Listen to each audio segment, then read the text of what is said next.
Hello everyone, welcome to our channel knowledge of philosophy. আজকে আমাদের আলোচ্য বিষয় হলো বুলীয় ভাষ্য ও ভেনচিত্র। এই বুলীয় ভাষ্য ও ভেনচিত্র আলোচনা করার আগে আমরা জানব বুলীয় ভাষ্য ও ভেনচিত্রর প্রবক্তা কে বা কারা এটি স্বীকার করেছেন। বুলীয় ভাষ্যর প্রবক্তা হলো জর্জ বুল আর ভেনচিত্রর প্রবক্তা হলো জন ভেন। এই বুলীয় ভাষ্য বা বুলীয় লিপিকে AEIO এই চারটি বচনে ফেলা হয়েছে এবং AEIO এই চারটি বচনের বুলীয় লিপি দেওয়া হয়েছে। এ বচনের বুলীয় লিপি কি?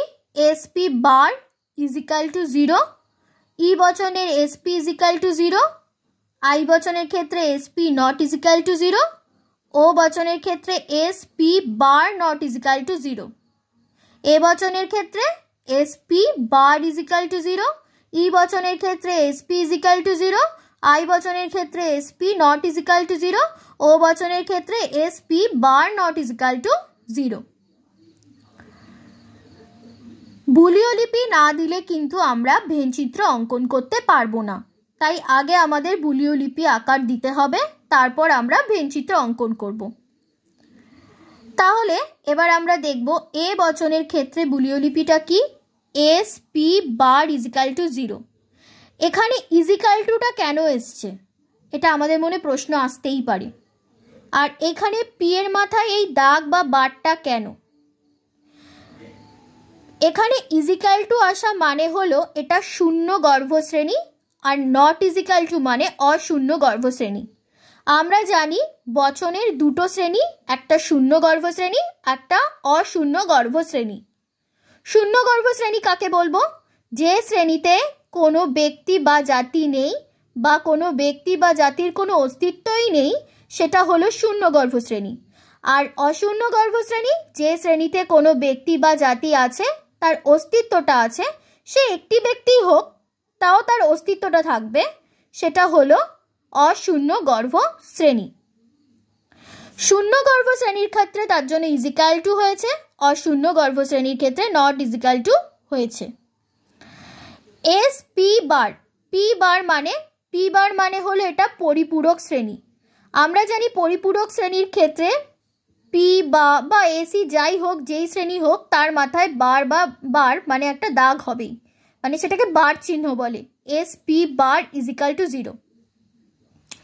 এক্ষেত্রে SP বার ইজিক্যাল টু 0 মানে কি? যে SP বার ইজিক্যাল টু 0 মানে বোঝাচ্ছে এটা অবশ্যই পরিপূরক শ্রেণী, কিন্তু এক্ষেত্রে বোঝাচ্ছে যে SP বার, পি বার মানে হচ্ছে এস এর বাইরে পি, এস এর ভেতরে পিটা নেই, তাই এখানে SP বার ইজিক্যাল টু 0 হয়েছে। এইবার এ বচনের ক্ষেত্রে আমরা ভেনচিত্রে আসব। এখানে দুটো গোল করা হয়েছে, দুটো ভেনচিত্র আঁকা হয়েছে, একটা S দেওয়া হয়েছে, একটা P দেওয়া হয়েছে। এখানে দেখা যাচ্ছে যে এস এর ঘরে একটা শ্যাডো চিহ্ন বা ছায়াবৃত্ত অঙ্কন করা হয়েছে, আর এখানে SP নট ইজিক্যাল টু 0 ক্ষেত্রে ক্রস চিহ্ন দেওয়া হয়েছে। কেন দেওয়া হয়েছে?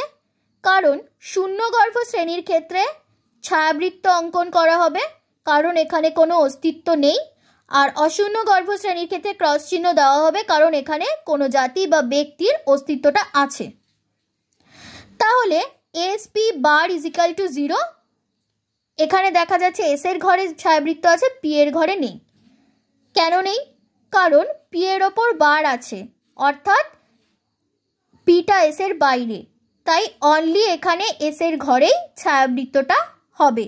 যেহেতু পিটা এস এর ভেতরে নেই, তাই এখানে SP দুটোতেই ছায়াবৃত্ত হয়নি। এস এর বাইরে পি, তাই এস এর ঘরেই শুধু ছায়াবৃত্ত অঙ্কন করা হয়েছে। এইবার ই এর ক্ষেত্রে, ই বচনের ক্ষেত্রে SP ইজিক্যাল টু 0, এখানে মাঝে ছায়াবৃত্ত অঙ্কন করা হয়েছে। কেন করা হয়েছে? কারণ SP পরস্পরকে ছেদ করছে। এখানে কোনো বার নেই, তার মানে কি এটা কোনোটার বাইরে নয় বা কোনোটার বাইরে বোঝাচ্ছে না, তাই এই ক্ষেত্রে S আর P পরস্পরকে ছেদ করছে বলে মাঝে এই ছায়াবৃত্ত অঙ্কন করা হয়েছে, এবং এটা শূন্য গর্ভ শ্রেণী। এইবার আসবো আই বচনের ক্ষেত্রে SP নট ইজিক্যাল টু 0। এখানে নট ইজ ইকুয়াল টুটা কেন হয়েছে?